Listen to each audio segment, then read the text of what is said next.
Good morning, everyone. My name is Elisa Bocanegra, and I'm the founder and artistic director of Hero Theater. I also happen to be a proud teaching artist at Inner City Arts. Welcome to our career fair, and I'd like to introduce my student. Osiris Paredes. I'm a junior at Ramon C. Cortines, and I am a part of the WOA program at Inner City Arts. We'd like to thank you for attending the special career fair. To kick us off, Elisa will introduce our first panel. Thanks, Osiris. I'd like to begin by welcoming someone who's had a profound impact on me since meeting her. Ashley Acevedo recently became the first Latinx talent and literary manager at Artists First Entertainment. In addition to representing and cultivating an arsenal of Latinx talent, Ashley serves along Artist First partner Brian Dobbins as part of the management team for an impressive client list that includes Kenya Barris and Tracy Ellis Ross. Prior to joining Artist First, Ashley worked in management for the music industry, where she worked alongside artists such as Jennifer Lopez and Ciara. She's a proud Puerto Rican from Brooklyn, New York. Welcome, Ashley. Hi.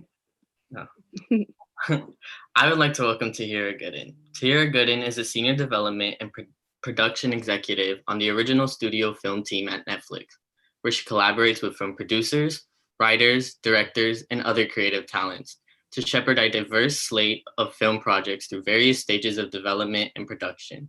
Most recently, Tahirah oversaw the development and production of the following Netflix original films: The Old Guard, in addition to The Five Blood, directed by Spike Lee. Previous movies include Always Be My Maybe with Ali Wong and Randall Park, and Dolomite Is My Name, starring Eddie Murphy. Prior to this tenure at Netflix, Tahirah served as a director of development at Lava Bear Films. She holds an MFA in film producing from the prestigious Peter Stark Producing Program at USC in 2007. Welcome, Tahirah. Thanks for having me. Thank you for coming. Next, we'd like to welcome Michael Torquato DeNicola. He's an award-winning artist and filmmaker. Born and raised in Southern California, he's a lifelong surfer, with much of his inspiration coming from the ocean and his experiences around the globe. Mike started surfing at the age of 12 and was competing with the US team by age 19. As the first pro surfer from the US team to graduate from college, he learned early to negotiate between his athletic and his creative pursuits. He's always designed the work on his surfboards, but it was when he started traveling and competing internationally that his work developed into the style that it is today. Some of his favorite ventures have come from working with Marie Claire, the Olsen Company, and creating and producing Red Bull's 5X series, seen on Fox, NBC, and Fuel TV, which feature a new format of competitive surfing. Mike produced and art directed the award-winning documentary, The West Siders, and more recently, the feature film Chapter and Verse. Welcome, Mike. Good morning. It's a pleasure to be here. Thanks for having me. Thank you. So our first question is for Tahirah. More than ever, there is a recent movement to see more content created by Black, Indigenous, and people of color artists. What advice do you have for young BIPOC creatives entering an industry that is still dominated by white decision makers? And is there an area that you look at and say, wow, we need to get more BIPOC folks in that area of television/film? Definitely. I think the best advice that I can give is definitely to, network. Reach out to people in your community, people you have contacts with, even be as so bold as to, cold call people. They will respond. And I think stick to your truth. We are looking for more stories that originate in sort of BIPOC communities. So I would say don't try and mold yourself to Hollywood, but bring your experience and your stories to bear. And, there are definitely areas that we, at least, I work for Netflix. I grew up watching a lot of family films that didn't, look like me, have people that look like me. So films that really reach out and show different narratives, different versions of what it means to be a hero, what it means to, who can go on adventure, who can, really occupy certain spaces. We are desperate to, promote more of these kinds of movies. I just wanted to say thank you for that, because so many of our students at Inner City Arts, I teach drama and acting, and I tell them you have to put yourselves out there. You have to aspire for your greatness, and you can't be afraid of bringing your narratives forward. They only belong to you, right? So thank you for that, Tahirah. Our second question is for Mike. It's obviously a challenge for visual artists to make a living while pursuing their passion. Collective breath, right? If you could go back and speak to yourself at 19 years old, having just become part of the US Olympic team, what would you do differently and what would you do the same? Well, I think the thing that I would do the same is to truly follow my passions. And the road for me was not paved. So there's a lot of hustle in what I do. So it's learning to adapt to the environment, stay true to what I believe in, and find new ways to communicate ideas, whether it's in a painting, in a film, some kind of storytelling, something to help shift the needle, tell a story, and inspire people to pursue their own passions, their own greatness. Thank you. Cyrus? This question is for Ashley. You've worked with artists where branding is such a significant part of their careers. How in today's climate would you advise young BIPOC artists to brand themselves and use their celebrity status for good? I would say just be who you are and own that. That is your brand. And so as long as you are authentic to yourself, no one else can take that from you and copy that, right? Because you're unique and there's no one else like you. So I would say just be 100% yourself and own it in every sense of what that is. I think people completely identify with that, with authenticity, and no one can take that from you. Thank you, Ashley. Tahirah, I recently saw a 40-year-old version on Netflix and felt so inspired. And I was so excited that Netflix made that available to a mass audience. Are there any particular filmmakers that you're currently excited about? And can you tell us why? There's a lot of filmmakers that I'm excited about, particularly filmmakers that are, up and coming. Everybody from, Gerard McMurray to, Ninachka Khan to, Issa Lopez.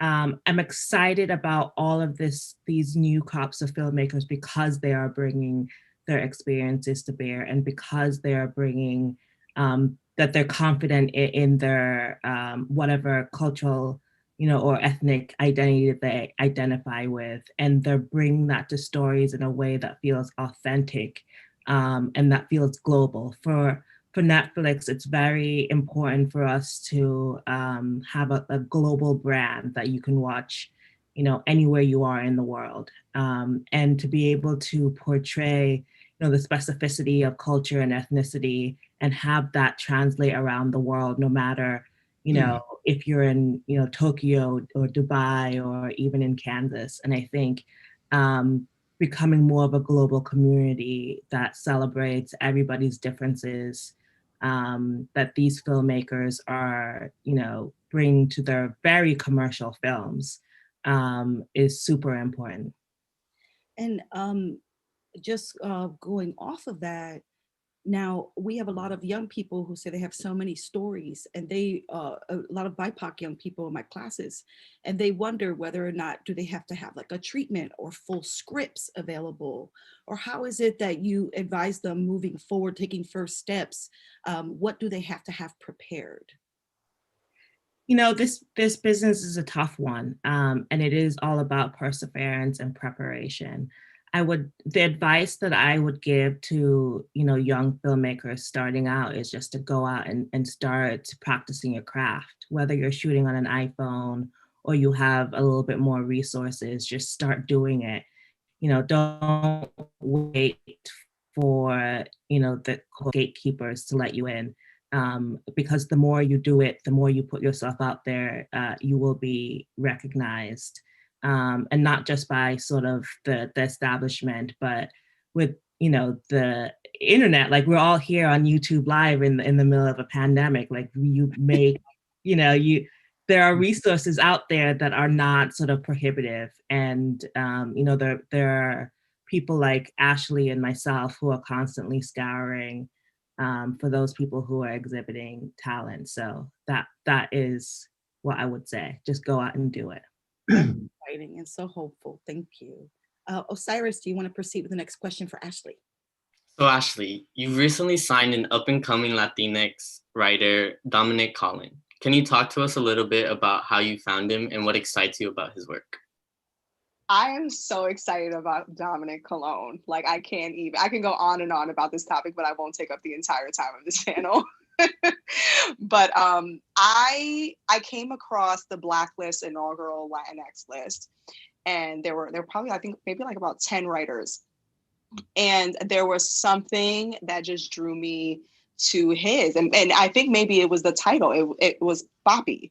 And I immediately, once I started reading it, I fell in love from the first paragraph. And what made me fall in love with his work was that he painted this scene, and it was a party scene. And I felt like I was reading about my own family, like the party, down to the children running around, to the paper plates, to the song that he said that was playing in the scene. It was Joe Arroyo, who's my favorite salsero. And from the time that I started at Artists First, which was actually about a year now, I signed Dominic in like July. So since October, from July, I have never read a script that spoke to my soul the way his did. I knew the characters, I knew the mother, I knew the family, because they were so much like my own. And that was just from the first paragraph. I was like, let me keep reading and see because this could go left. Let me see if I like this. And I kept reading, and I fell even deeper in love with his writing. And I just called him. He had his number on the cover page of the script, and I just picked up the phone randomly and just called him. And he and I had a lovely conversation. It felt like an amazing first date. That's like the best way I could describe it. And we just clicked. And I think that, as a manager, that's so important. I always see my roster of clients like I'm kind of building a family. I want to be like peanut butter and jelly with them, because we're in the trenches together. So we have to have a rapport where, there's going to be times where we fight and we argue and we may not see eye to eye, but there should always be love there. At least that's how I, view management. We just fell in love the first conversation. It was amazing. I thought he was fabulous. And I knew instantly that I wanted to rep him. And for our students at Inner City Arts, they should know that Dominic Cologne and I met when I was 18 years old, and he was probably just as young as a teen actor. And he stuck with me in the theater, and he knew that he wanted to make a transition to film and TV as a writer. And so that's how I met Ashley. But Dominic has been practicing his craft now for at least 20 years. So absolutely. He and I talk about that all the time, Elisa. It's always they always say that it's this is an overnight success. It's like it's never an overnight success. Like, these people have been like crafting, their skills and honing in on their voice for years. And I don't want to speak for Dominic, but I can say that I know for a fact that he has. Boppy has gone through many iterations before it has come across my desk. So yes, it takes a lot of dedication and a lot of hard work to continuing to hone in on your voice. Thank you, Ashley. Mike, can you talk about how the ocean is an inspiration to you and your art practice, and whether you feel it is important to have it as a guiding force, or why you feel it's important to have it as a guiding force? It's especially something Osiris pointed out, that it's not a status quo money thing or with material value. And you're bringing such a part of nature to your art. And it's so important now, especially with the climate crisis. So can you talk a little bit more about that, please? Absolutely. And there's a lot of things to touch on there. So I could probably go on longer than you would like. But Oh, the no, please go on. We actually, I knew that. Osiris did too. I was introduced to water and swimming and the ocean at a very young age out of health reasons. I was very asthmatic. I played sports, but I was a very sickly kid. So putting me in the water allowed me to breathe. From there, I became an athlete and learned to surf, and it became a competitive thing, and I did that. But the ocean heals. We work with everything from the wounded warriors to kids with cystic fibrosis to all kinds of things that we find that the actual properties in the ocean, in saltwater, heals the human spirit, the chemistry in us, all of those things. So if you look at a globe, the ocean surrounds all the continents. People live along the ocean everywhere, and surfing connects us all. So I literally, when I started to travel as a kid, it was really comforting to my mom because I was traveling as an athlete, but wherever I arrived, I already knew people or I connected really easily, and we became one big extended family. So for me, I'm 53 now, and I started surfing when I was 12, and I'm still learning. I'm still helping to teach other people. And this bond with nature, as we're finding more and more how important it is for us, is something that I feel very passionate about continuing to connect with, promote, and also helping to preserve. You know, I see things around the world with the ocean and the environment and the direction things are going the wrong way. So a lot of my work is helping to try and shift the needle back towards healing itself, healing each other, healing ourselves. And in that, there's a lot of really great things that come out of it. But I really got into it out of a way to help heal myself. And then it's become all these other things. You know, I learned how to do it well, and that opened some doors, but it allowed me to connect with a lot of other people. And then some people think surfing's cool.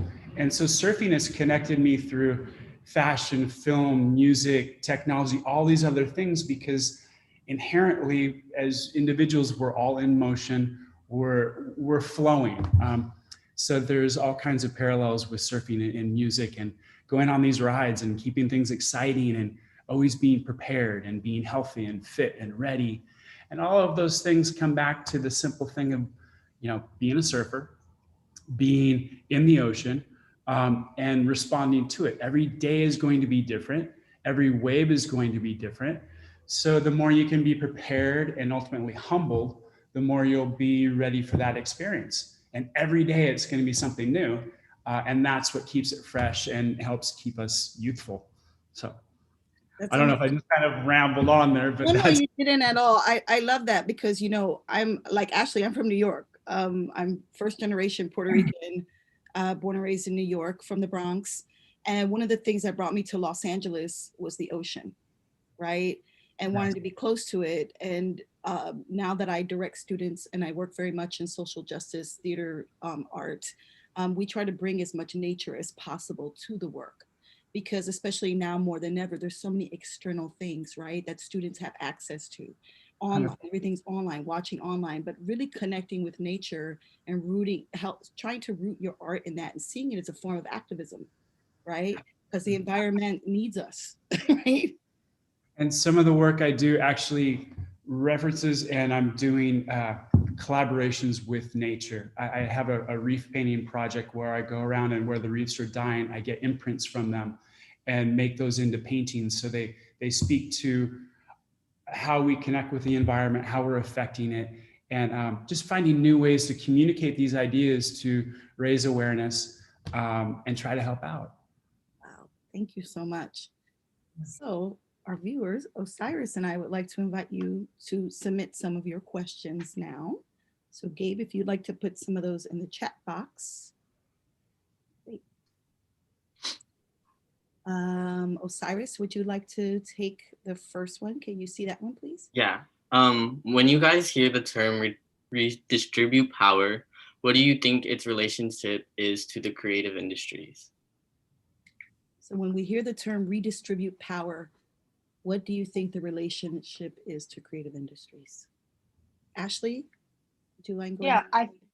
I'll start. I think Tahirah really said it beautifully earlier when she said to just put yourself out there and just do that. And I think that's a way where you take back your own power, and you're not relying on the powers who be to open a door for you, or to open up give you a seat at the table. You're basically building your own table. And I think that with the internet now, with YouTube, our phones, I mean, we have so much access, or young people have so much access to create by themselves, where they don't necessarily need a lot of resources to do what they do.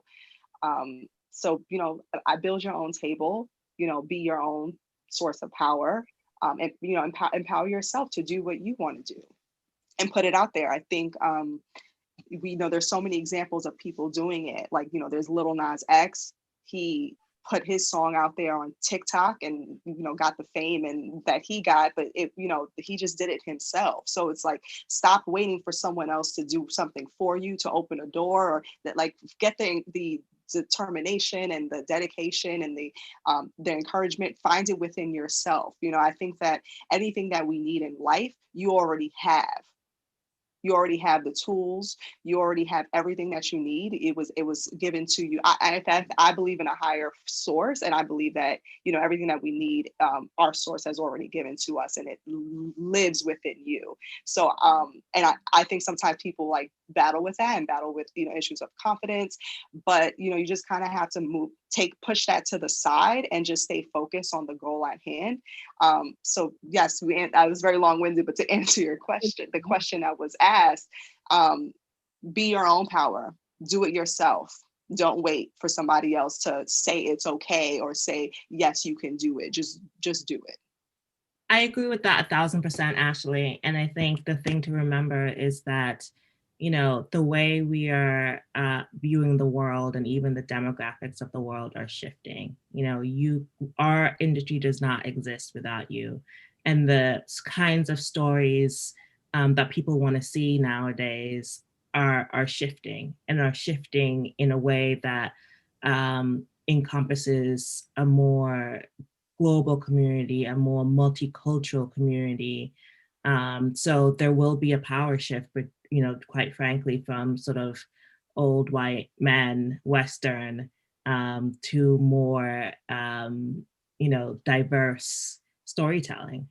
So you have the keys, and we have to come to you for the story. So I think in terms of redistribution of power, that's the way you have to look at it, and you hold the power as creators.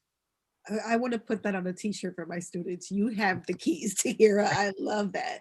Thank you, Ashley. And thank you, Tahirah, for your honesty. Our next question is for Tahirah. What are some successful creative projects that you know and that embody values of equity? The successful creative products that I know. Well, I mean, I can only speak in terms of sort of the work that I do in film. So a movie like The Old Guard that Gina Prince Bythewood directed, I'm very proud of because it showed, first of all, it was a Black female director behind the camera, and when you have like-minded people who are in seats of power, that not automatically, but intentionally trickles down to every part of the filmmaking process, from which technicians are hired behind the camera, but also the story that is told, whose stories get to be told. And if you look at that film, there are many forms of representation, from, female empowerment to, same-sex couples to people of different ethnicities. So I think in terms of the work that I do, it is all about equity and giving people who may traditionally not have been given the power to sort of do their best work. And that's everything that I try and promote in every, project that I do. It is that sense of equity and bringing, you know, everybody to the table. Thank you. That's Um, wonderful. Oh, I have a next question from one of our fellow students at WOA. When you guys feel down, what is some advice you'd give to young artists to keep going? Oh, when you feel down, my bad. What is some advice you give to young artists to keep going? Since that question came from Clara Osiris, why don't we ask Ashley, since she's managed actors, dancers? Clara, one of our students. Okay, when I feel down, what do I do to like pick myself up? What advice do you give a young artist to keep going? You know, I think that creatives, their emotions sometimes can be up and down, right? You know, it's hard. I think it's something that we all struggle with. There's times where we are, you know, we can be very hard on ourselves. I probably the best advice I can give, especially during a pandemic, is to be gentle with yourself, have empathy with yourself. I think we're all going through a really tough time right now. So to just be very, very gentle. And sometimes you have to sit in your feelings to understand what you're feeling and why you're feeling that. So I wouldn't suggest people to kind of run away from their emotions. I kind of say just face it and sit with it and figure out, you know, what you're feeling and why you're feeling that way. Because sometimes our minds can make scenarios or things much bigger than what it actually is in reality. And journal, write, sit with yourself, meditate, journal. You know, I think all of those things work. So that's the advice I would give. And can I chime in on that one too? Yes. You know, I'm very active out typically in the world. So I'm on the go a lot. And there was the first 50 days I was on lockdown here in the studio where I went through a lot of those emotions and those rides and those panics and those things. And the more that I was learned and reminded myself how to sit still and really breathe and really get into all of those feelings, let them exist, write them, paint them, get things out, whether it was good or bad, no judgment on what I was doing, but just to sit still and allow me to recognize the things I was feeling.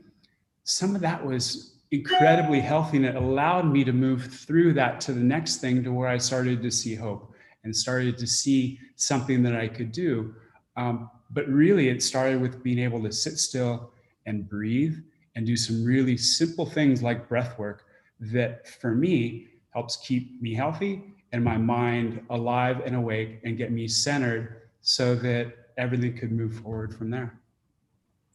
I agree with everything both Michael and Ashley said. And this, you know, I just want to say to everybody coming up, you know, this is a subjective business, you know, and there is going to be a lot of rejection. So when you're feeling sort of down in the work, in your ability to move forward, I would say the second what Ashley said about, you know, be gentle with yourself. Give yourself the space to fail. Give yourself the space to make mistakes. And as long as you're learning from, you know, your mistakes or your failures, it's actually not a failure. It is something that you can take with you and take forward with you to your next endeavor. And don't give up, because this business is about dedication and perseverance. And even though this one individual or entity that you may be interacting with may not see it the way you see it, the next one might, or the next one might, or the next one might. You know, you see all these stories of people who have been rejected like hundreds of times before they hit on that one thing. And so I would just say, you know, fail fast, make mistakes, and learn from it and move on. You know, from the sports side, as an athlete, I would lose a lot more than I would win. And but we were always going for the win. The most valuable lessons came from losing. The biggest defeats informed me the most. And the ones that stirred my emotions the greatest were often from defeat. But if I really sat with it, I learned so much more about myself and was able to grow from that and continuing that today. So what might feel as a defeat is really informing you of something that you can learn from and move forward with. I love our next question, and I'm going to let Osiris ask, but I want to preface this by saying that this question is for the three of you, because what folks don't realize sometimes is that when you work on the business end, you're also an artist, right? You're at a form of collaboration, the way they do very much in the theater, like artistic directors work with writers. And when you're working in network, when you're working in management, you're very much an artist in that room too. So Osiris, why don't you read our next question from Naya? What is the first project / first piece of work or moment that you made that made you realize you wanted to be an artist or have your career? First moment. I should preface this by saying Naya is also a makeup artist. She's a young Black woman. She's a makeup artist. She wants to take that career, take that field by storm, but also she's infusing social progress work within her work. She's currently creating artwork that's about demonstrating beauty from Black women and beauty through the decades. So wow, that's super inspiring. And I hope to cross paths with you one day, Naya. I would say the first thing that sort of opened the door for me or inspired me or kind of put the bug of being in the film and TV industry was when I was, I used to work in the library. So I had always been very hardworking, always had a summer job. And one summer working in the library, they wanted to make sort of a promotional video for the library. And, you know, they had some equipment. There wasn't really anybody who, you know, really knew how to work it, but I volunteered. I was like, okay, I can kind of do this. So I came up with a whole story. There was a book, Give a Mouse a Cookie, I believe it's called. And I was like, what if we do something of like how a mouse gets a library card from like the mouse perspective, which, you know, I'd never done anything like that before. It was super like left field, but it definitely got my creative juices flowing. And showed sort of what you can do with film and television and what you can create. I mean, from that experience, I kind of realized that I probably wasn't best on the directing or like the writing side, but the putting together of the project really jazzed me. And from there, this kind of desire to help put creatives together, help them do their best work, help bring that work to you know, audiences. That was the thing that first opened the door for me. And I was probably like, I don't know, 13, 15 around that time. And it just grew, that seed grew in me ever since. And, you know, even though I didn't articulate it to myself necessarily at that point that this is what I wanted to do, I just kind of naturally started to gravitate towards doing more things as I went through high school and college and grad school. Thank you. Anyone else like to answer that? You know, it's funny when you think about the first thing, the first memory that came to me was, I think it was in the 4th grade, we had a little creative exercise where we would make a sketch and then put nails on wood and use string to recreate the sketch. And I made a little piece per the assignment, but then the teacher came back and asked me if I could do it bigger. I thought, well, I'll try. And they had me do it in the entry to the school. There was a big wall, and so they had me recreate it with yarn on the side of the wall. And I thought, wow, like a little something I did for myself became bigger, and then it became bigger at the entry to the school. And that showed me how ideas could grow and they could pass on to other people. And when I got out of college, many years later, I went back to the school and saw that it was still there and realized that a little a little exercise that was unique to me could grow and could become bigger. And over the years, I thought of all the people that would have entered and hopefully it inspired something with them. And that's just the kernel of an idea that you never know exactly where it's going to go, but just do it. Just push it forward and see what happens. Ashley, would you add to that? Yeah, I always knew that I wanted to work in entertainment. I didn't know in what capacity that would be. It took me actually a long time to figure out that what I enjoyed doing was management. But from a young age, I knew I would work in entertainment. I loved music. I loved TV. I loved film. And I loved how it made me feel. I loved, like, I mean, I would wear my sister's CDs out, like, just like Toni Braxton's Secrets, Mariah Carey, like I wore those CDs out. And I would just like listen to the tracks over and over. I would read the books, look at the lyrics. Like, I mean, this was like, you know, a long time ago when we had the booklets for the CDs. But I loved the feeling that it gave me. And as I got older, my first job, I kind of just fell into it actually, but my first job was working at a styling agency, and I started as an assistant. And throughout my career, I've always done project manager and dealt with talent. And so, yeah, and stylists, you know, we dealt with makeup artists and wardrobe stylists and photographers and all that, creatives, everyone in the creative field. I've always been blessed to be around creatives. And I enjoyed working with them. They would make me laugh. They would sometimes make me cry. Like it was a lot, but I loved every bit of the crazy. And then after the styling agency, I landed at SONY and was there for a couple of years. And that was a bit more corporate and structured, which I didn't always enjoy. So I learned that I liked flexibility. And then that's actually when I met Benny Medina, and I had the honor of, working alongside him.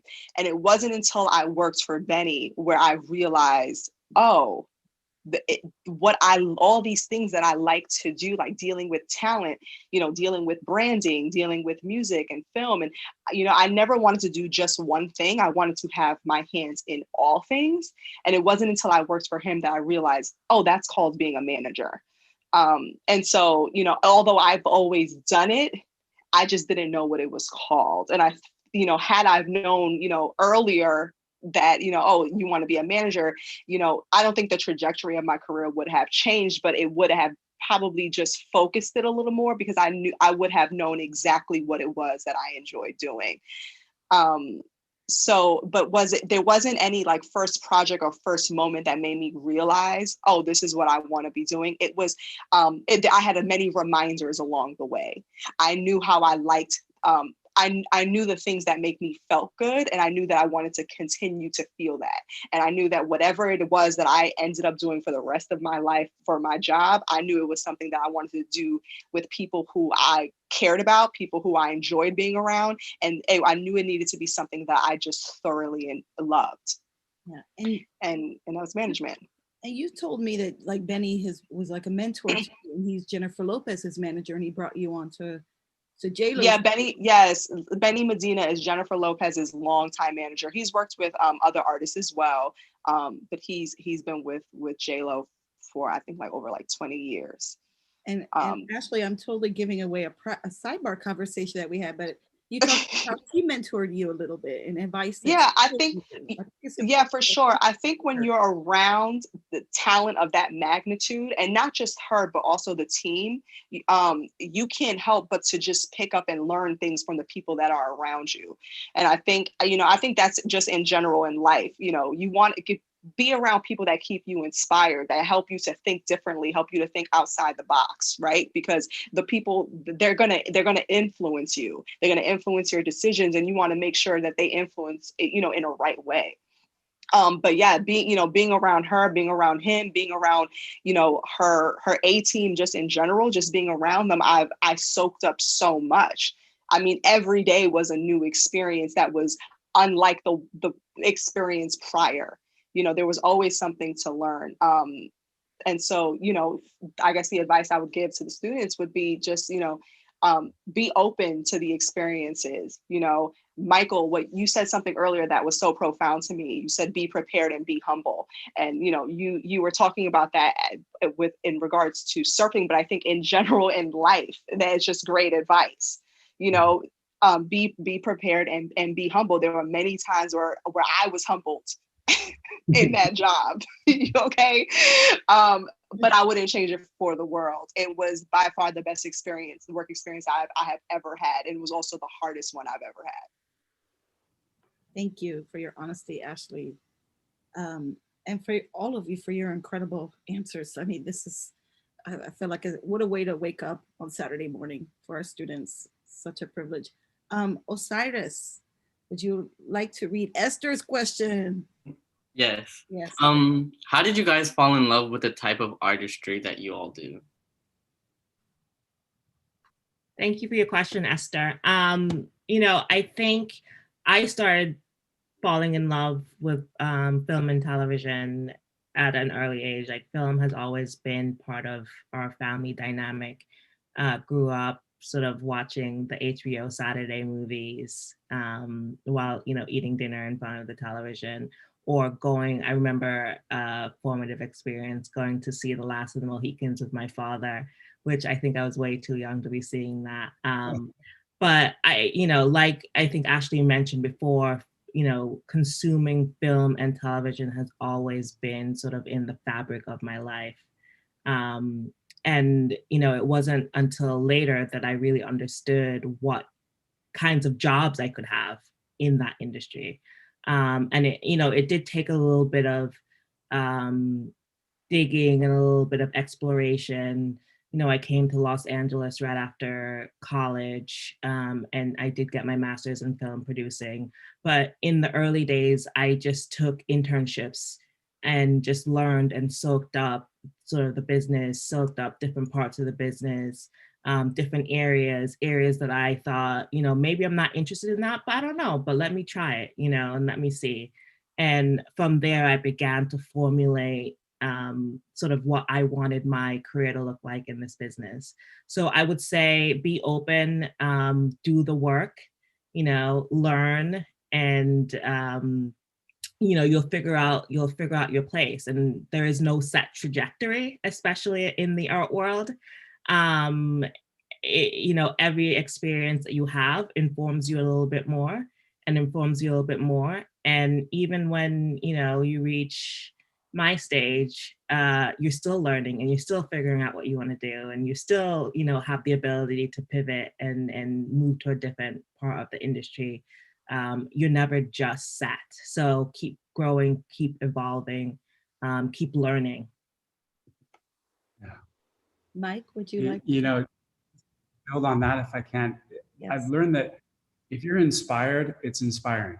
If you're excited, that's exciting. And my first thing, the first things that informed the path that I'm on were the things that thrilled me. I wanted to be a part of that. I wanted to not do that, but I wanted to continue the dialogue of that. And the steps along the way, it's never a straight path. When I moved to LA and started working in film, I knew nobody and nothing. So I started doing extra work and learned what a crew did. Then I started working on crews. And then after a while, I started realizing the building blocks to do a project and then what made good content. And it's just an ongoing thing. But if you're excited, then you can feed off of that and others can too. So for me, it's really just following those passions.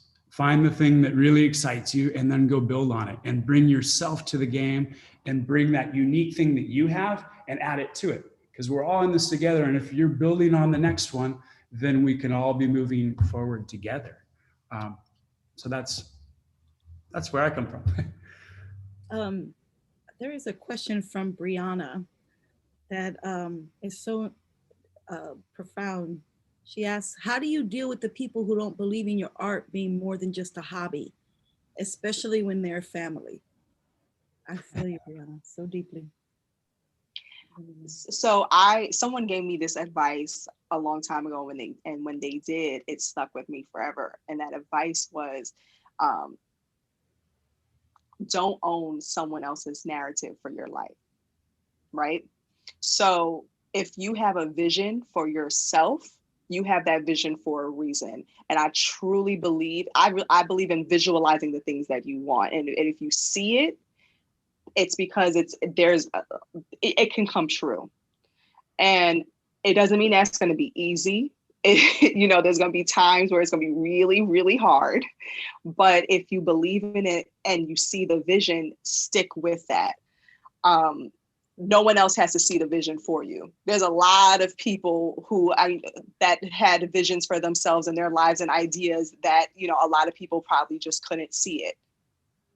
And they've made it, and they've been successful.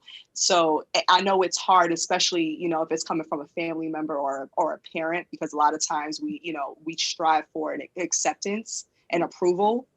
So, I really empathize with that. If you ask that question from a place of personal experience, I sympathize with you, because I'm sure that's really difficult to go through. But the best advice I could say is don't own it as your truth, because it's not. Sometimes, that person may have had, goals that they weren't courageous enough to go after, and they've allowed fear to stop them from their path. And that's not your path. Yeah, so don't own that. And a lot of times what's incredible having the three of you here is that you're all working and having careers, lucrative careers at what you're passionate about. And especially, Ashley, you and I have commiserated on this before. It's like, we were Puerto Rican, and with Puerto Ricans, like, I started a theater company that was about social justice work and giving opportunities for actors of color to play parts that normally they wouldn't. And my family was like, what? This is not a telenovela. You're not making anything. Are you gonna make money? That's that. And that was cultural. It was full on cultural, because in our families, we were supposed to, once we got once we became American citizens, it was all about getting a job as a doctor or a lawyer and making your mark that way. The arts was not given that value. There was, right. And I find that with a lot of our students, is that the families just really do want them to make a living and to have nice things and to have respect, which is something they didn't have when they came to this country, right? Right. But what the three of you are proving is that you can have that in the art world. You can. So I think it's just amazing. Would anyone else like to answer this before we go on to the next question? Would anyone? It was such a mic drop answer, Ashley. I don't know that there is.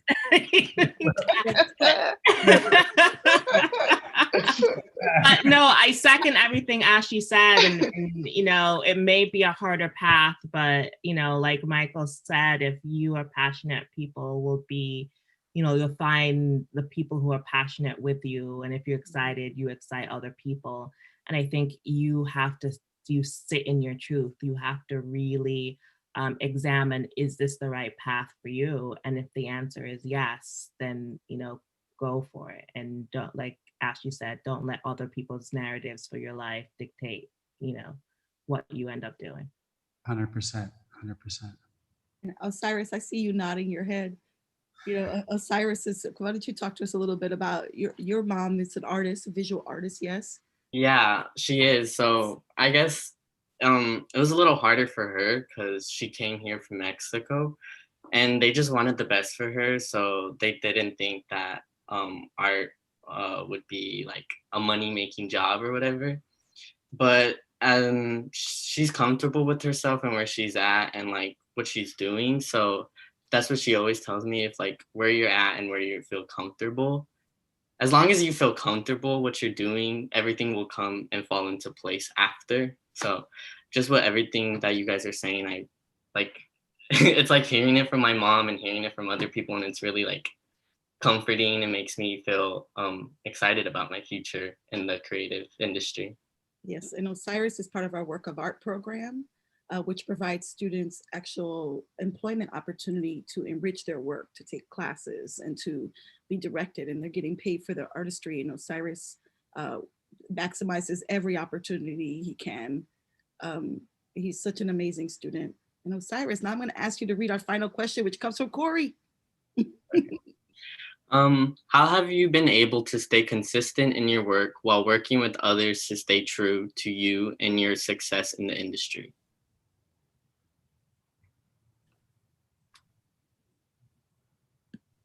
And that question is for everybody. He will pick you too. He will pick you. I want to make sure I understood that question. Say that again. Yeah. Hold up, let me find it. Something just got posted. Okay. Well, How have you been able to stay consistent in your work while working with others to stay true to you and your success in this industry? Lost focus is basically, right? Staying true to yourself and your work. Yeah. I don't think I know any other way than to just be who I am. I don't know if that's a good or a bad thing. Like, I feel like who I am, it follows me in every room that I go to. And I'm fine with it. I love me. So like, I'm cool with that. So, you know, I guess to answer the question, how do I stay true to me? I mean, I'm just who I am, you know, and I've kind of just worked away from thinking about, you know, or trying to be accepted into anyone's, you know, circle or group. I just stay focused on what it is that, you know, what I want to do. You know, I think sometimes when you're working in like corporate structures, you know, you have to wear a mask in one sense. Not that you have to be, you know, something else, but you have to, you know, wear a mask to be able to navigate waters that aren't necessarily, you know, waters that you're completely comfortable in. And that's fine because, you know, in life, that's just kind of what it is. Like, you just have to be able to, you know, navigate in uncomfortable situations. Not every situation is going to be super comfortable.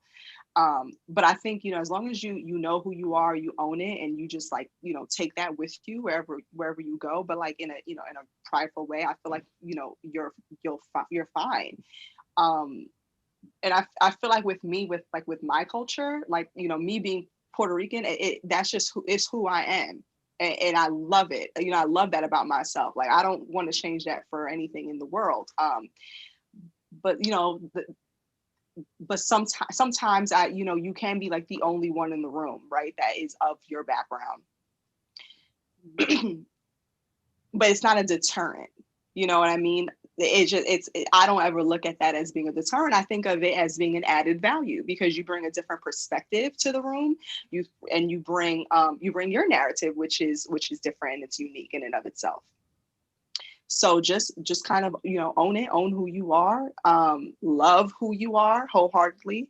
And people connect with that. I think people just connect with real.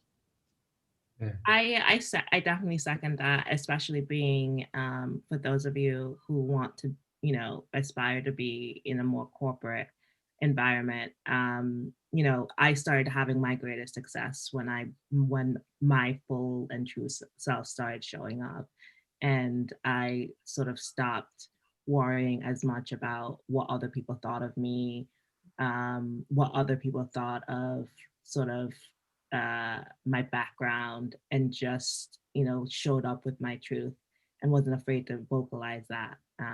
And, you know, people have responded, like as you said, like you bring your own narrative to the table, and you bring your experiences to the table, and that is value add. And so once you start believing that you are valuable, I think that is when you can do your best work. And just because this business is so, there are a lot of distractions. There's a lot of power. There's a lot of money. There's a lot of fame. I think you can't be in this business for those things. You have to be in this business because you're passionate. You have to be in this business because you want to bring art to the world. All the other stuff will just cause you to burn out or, just do cookie cutter stuff. So that's what I would say. Right. To everything that they said. But on top of that, going back to what Ashley said, is first and foremost to love yourself. And the foundation of that is to take care of yourself and make choices that are good for your health and well-being first. Because know that everywhere that you take your creativity, there's going to be different roles and responsibilities that come from that. As a painter, I work on my own, in my own world, and create my own thing. It's a very different experience making a film where it's a true collaboration with a lot of other people and a lot of other agendas and things that bring it to life. At the core of it is you. So taking care of yourself so you can bring the most that you have to the table is always going to be your best foot forward. So your health and well-being, true to your own voice, believe in yourself. The better you feel about yourself, the more you can bring to the table. So being able to sit with yourself still in a room and take a look at all those things you're feeling, bring them all forward the best you can, and doors will open. But keep learning, keep doing those things that excite you, because that's contagious. And ultimately that's on my frontier. That's why I do what I do, because I want to share that with the world. And that's what excites me further. So. And I would also add, if you have people in your life, who you trust and who you can lean on for support, definitely do that. I have an amazing family and, I go to them often and they keep me grounded. So keeping yourself grounded and centered in this business is super important. And, when you, and just speak, and also speak up when something is that you see is inauthentic, or speak up when you are seeing lines that shouldn't be crossed. And, like I said, just living your truth. Well, wow. I think Osiris and I both agree that we could stay here talking to you for so much longer. We want to say thank you for your time. Yes. Thank you for your generosity of spirit, right? Osiris, do you want to say anything else to them? Yeah, I just want to say that everything that I heard today really kind of like got under not under my skin, that's the wrong term, but truly like got into my soul. And I kind of feel you just shined a path for like all the young BIPOC who are ready to like start this journey to be in the entertainment like industry. And just thank you, really. Yes, and all three of you brought such generosity of spirit and heart, and we can't thank you enough, and we hope to see you again at Inner City Arts. And for our viewers out there, we have just kicked off our long career fairs all day, y'all.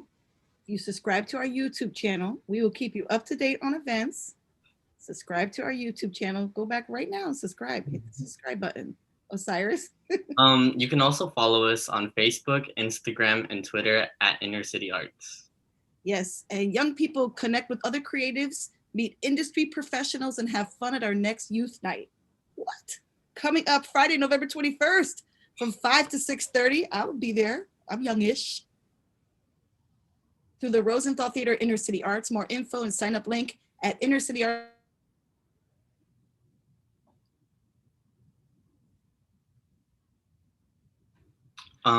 I think she's cutting out, so I'll just finish what she's saying. Produced by youth through the Rosenthal Theater at Inner City Arts.